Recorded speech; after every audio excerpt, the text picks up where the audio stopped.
Welcome to the Hive from Pollen VC, your destination for the latest thinking about mobile gaming, apps, and what you need to scale your business. And introducing Peggy Anne Salz, founder of Mobile Groove, mobile analyst, tech consultant, and your host for today's show. Great games benefit from Blockbuster IP, but how do they grow? Well, they grow with the help of UA strategy that breaks records, not budgets. So how do you fuel and finance UA that brings in the valuable users for your game? Well, this is the question, right? And it's kind of fitting because we have someone today, when I think about it, who is into game shows and big questions and big money, I might say. We get the answers from Dan Beasley, co-founder of Viker. Welcome to the Hive, Dan. Thank you, Peggy. Good to be here. Just dawned on me that little bit of a pun there because it's the $1 million question. Who wants to be millionaire? That's your IP. Tell us a little bit about that franchise and Viker. Yeah, so Viker is a independent mobile studio from London. We're currently a team of about 20. Back end of 2020, we signed a deal with Sony to acquire the global IP for Who Wants to Be a Millionaire, which we are in the process of launching right now. So right now, so you're in soft launch. You are on your way. Is that correct? Yeah, that's correct. Yeah, so we're in soft launch. We've been in it for the last 3 or 4 months. Things are moving in the right direction, which is great. The metrics are trending upwards, which is what we need, and we'll be launching it, fully in hopefully the next kind of 6 to 8 weeks. Yeah, so amazing IP. It's been a ride since the beginning of the year. Of course, a great franchise doesn't sell itself necessarily. So what have you been doing to position that? I mean, I saw, for example, TV ads, I believe. That's very cool. What's that turning into? Yeah, so we use a pretty broad mix at the moment with our marketing. Obviously, Millionaire is a globally recognized piece of IP. There's not many corners of the world where it's not recognized, which really helps. However, as a young studio, we try and think a little bit differently, and we try and utilize different channels. So TV is part of the mix, but likewise, Facebook, the SDK networks all form part of the mix as well. Yeah, all part of the mix. And of course, UA itself, I'd just like to understand, do you handle that at Viker in-house or with agencies or a little bit of both? A little bit of both. Predominantly, we do it we try and do it internally, but it's always good to be working with experts as well, and allowing us to kind of utilize the full potential. So you've got agencies, because obviously, Dan, you can do a lot. So you might have made the TV ad yourself. Who knows? So you've got agencies, you've got in-house UA. I also know that as far as formats and approaches go, we've spoken before because you're also a great fan of, creating that loop, getting people hooked, and also incentivizing that engagement. How's rewarded ads working for you?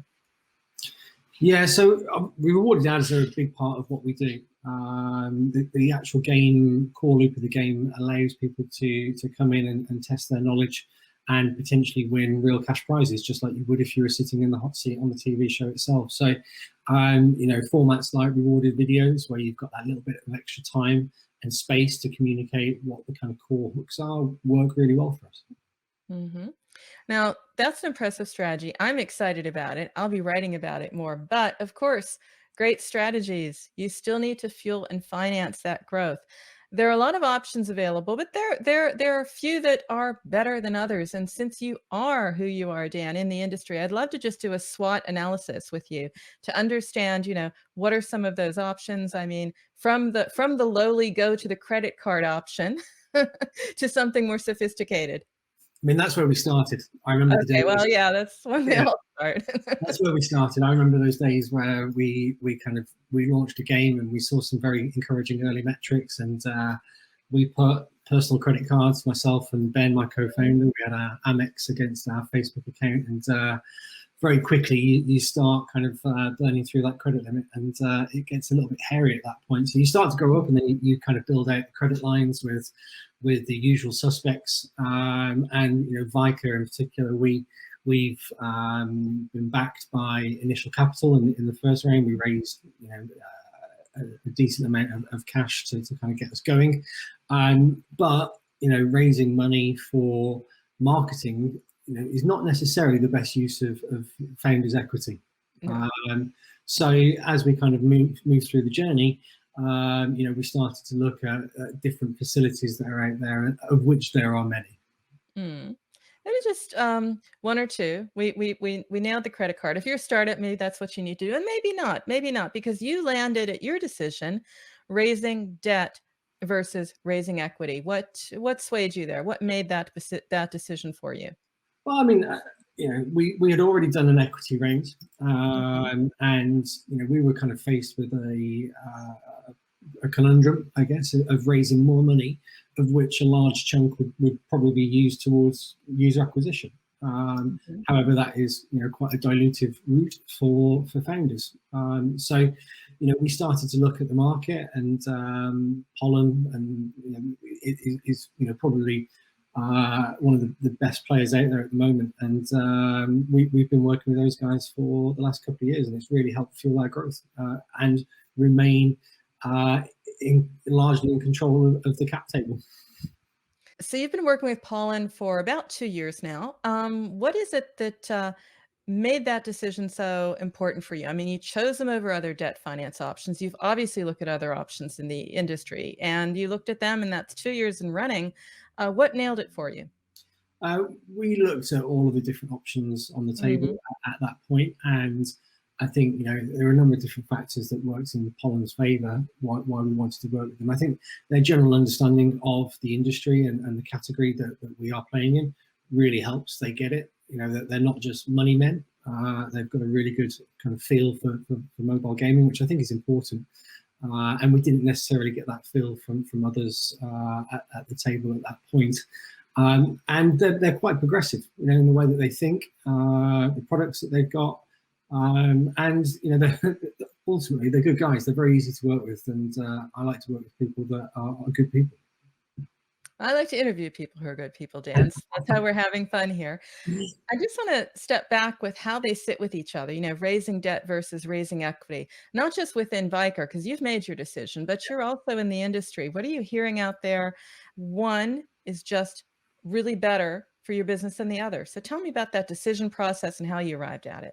I mean, for us, it was about looking at the most kind of flexible situation to be able to grow. It was a facility that allowed us to kind of grow very quickly.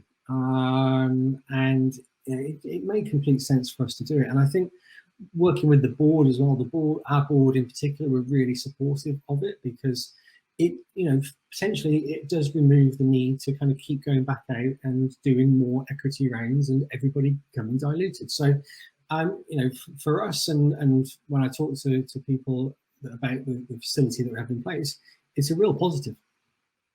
I wanted to follow up on that question just to understand. You talked about their products and their innovation, and we do have a look into sort of what's coming next. I wanted to ask you about this because, again, from a practical perspective, they allow you to borrow not just against accounts receivable, but going forward, Pollen is looking at allowing you, meaning games marketers, games companies, to do more to extract value from the existing users. What is the importance of that to publishers to say, okay, borrowing against the long tail is something that we haven't really looked at, but we haven't really thought about the fact that, like, UA doesn't stop. Existing users have value, extracting that. How do publishers view that? It's a really exciting advance for us and how we think as a business. I think there's different parts of mobile and gaming. You've got the hyper casual guys where people come in and most of the players have disappeared 7 days later. If I think about Viker and I think about other studios that I talk to on a pretty regular basis, we're all looking at long tail retention. We're looking at day 30, day 90, day 180, day 360, and even longer in some cases. So being able to kind of extract that future value out is of vital importance to us, because you might become ROAS positive after 30, 60, 90 days, but there's hopefully a hell of a lot more to kind of pull out of your players later on down the line. So allowing you to kind of grab that and reinvest it earlier is only a good thing. Absolutely. And it matches the modeling. I mean, we're so focused now on LTV. Yeah. We talked before about retention at length. So it's not over in that first week. It's interesting to watch that first week. Maybe hyper casual only has a first week, Yeah. but it is really important to that. It's also an interesting signal, perhaps, to the investors in a way. I'd love you to unpack that for me. How do investors see that? Maybe even your own investors, when you say, hey, look, I have thought this through. I'm being effective with how I use my capital. I'm not just going to blow it on UA at the top of the funnel. Yeah, absolutely. I'm talking about Viker in kind of in its own right. We have investors who view the facility that we have with Pollen in an extremely positive light, because we are, what our core to our strategy is global IP. There is normally a cost attributed to that to secure it. So if we can use our money more wisely and use less of it for UA, then it means we can make that investment work harder. And as I mentioned, we don't have to continually go out to new fundraisers and dilute everybody down. So our investors are big fans of the facility. So capital efficiency, yeah, good news really for everyone. Yeah, absolutely. There's nothing more time consuming than fundraising, as I've found out over the last few years. So anything that prevents you from doing that and building value and maintaining a good share of your own business is very important, I believe. I mean, you're looking at this, you've done this, and you've said for yourself, capital efficiency, it gave you time to do what you love, what you do best, right? You've got this amazing game in soft launch, so it proves itself there. Are you seeing a wider trend that maybe founders are looking at this and saying, hey, debt and equity is a combination that works, not just for Dan, but overall it can work for me? Are you hearing that or seeing that out there? Absolutely. I'm very fortunate. I've got a really good network of fellow founders through our VCs and through our investors. And it's something that I talk to people about, and I'm a huge advocate of it. And, I've introduced many people to the concept. And I know that it's becoming a big part of the mix for entrepreneurial studios. Of course, the best results speak best for it. I'd like to unpack a few results with you, Dan, if you don't mind. Just a couple metrics, if you can share them. So you've been working, as you said, with Pollen VC for around 2 years. What have the results been? I mean, if you had to tell me the growth you were able to achieve over a period of time, maybe an X revenue growth over X number of months, or help me frame that.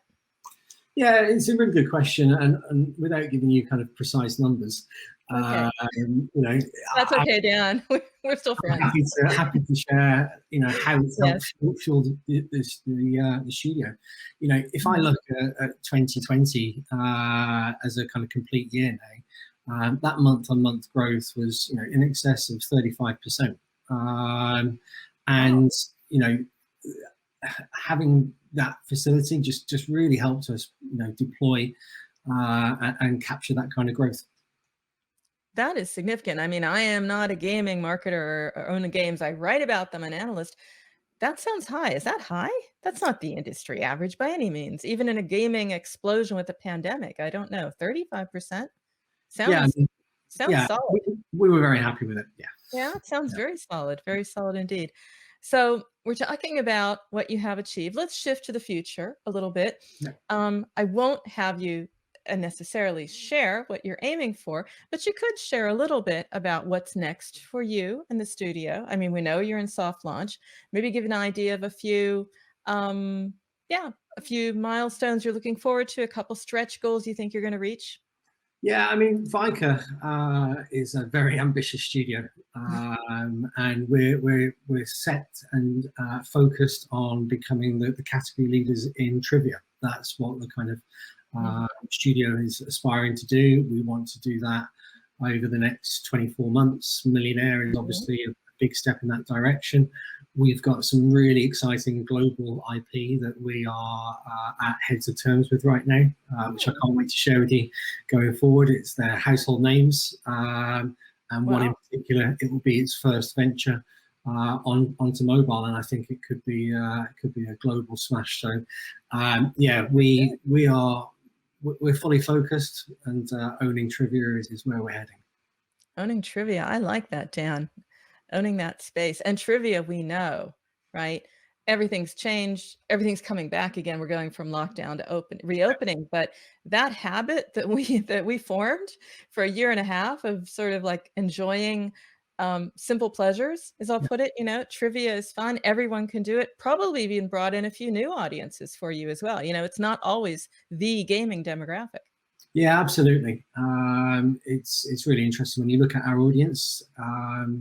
If you ask them whether they're gamers, they would almost certainly say they're not. But when you look at the stats and you look at the playtime that's coming out of our players, they absolutely are gamers. And the great thing about trivia is that, they're global, evergreen style games that the world can pick up and play. So we're really excited by what the future's promising. So there's a lot going on, a lot you want to achieve in the future. And of course, helping you achieve that are always some tools, some tricks, some thoughts, some goodies for our viewers. What are some tools that are either making UA simple or just your life simple? I've had people come on and just say, look, just having a proper to-do list piece of software, makes life simple, right?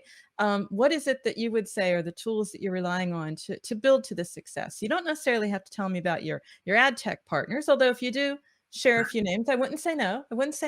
But what would you call sort of your tools that are getting you to that goal? We obviously are in a very different world these days. Viker is a fully remote studio at the moment. We don't have a office currently, as we did 18 months ago. That might change. So we're relying very much on kind of cloud-based solutions. Slack is kind of fundamental to the business right now. Our use of Jira is tenfold, and the clarity that goes into that to make sure that we run as smooth and as efficiently as possible. But I guess then from a kind of game side aspect, we're really starting to lean into using game analytics in quite a heavy way, so that we can understand what our players are doing and how they're kind of circumnavigating around our games. And we're also huge fans of the Max mediation platform as well, which is just getting better and better and reducing a lot of what we used to do around monetization through automation. So there's a lot of exciting stuff going on at the moment. Thanks for sharing that. And last thing I want to ask you, Dan, is, keeping up on everything. That is really the essence of what work is. It's not just doing the work, it's understanding the trends, what's coming next. What do you do to stay fresh, informed, and at the top of your game? I'll use a pun. What do we do? Well, we work, or we see a lot of the Viker's success in the future resting on IP, and so one of the things that I spend a lot of time doing is trying to identify what is that up and coming IP, and trying to get that IP before it kind of breaks out globally. So I spend a lot of time in some strange places on the internet trying to uncover what those trends might be and what's kind of pushing the needle and trying to break down those doors. I have to ask then, just one of those strange destinations, so we sort of know. I mean, because the usual suspects are cool, but there's some pretty cool blogs out there. Just name one. Yeah, I mean, it's not so much blogs; it's probably more Reddit, actually, where Reddit. Cool. Okay. Yeah, where I can kind of gauge what's happening online as a very useful metric, and from my experience, things seem to break there first and then kind of enter the mainstream. Well, we know what broke there first, so I would have to say Reddit is a formidable force if you want to keep your finger on the pulse. Absolutely, we saw GameStop. I won't go there. It's been delightful to have you on the Hive today, Dan. Thank you so much for sharing. Thanks, Peggy. Pleasure. Stay up to date with our show schedule by signing up for alerts at Pollen VC. That's where you'll also find our suite of financial modeling tools to help you plan and manage your business growth.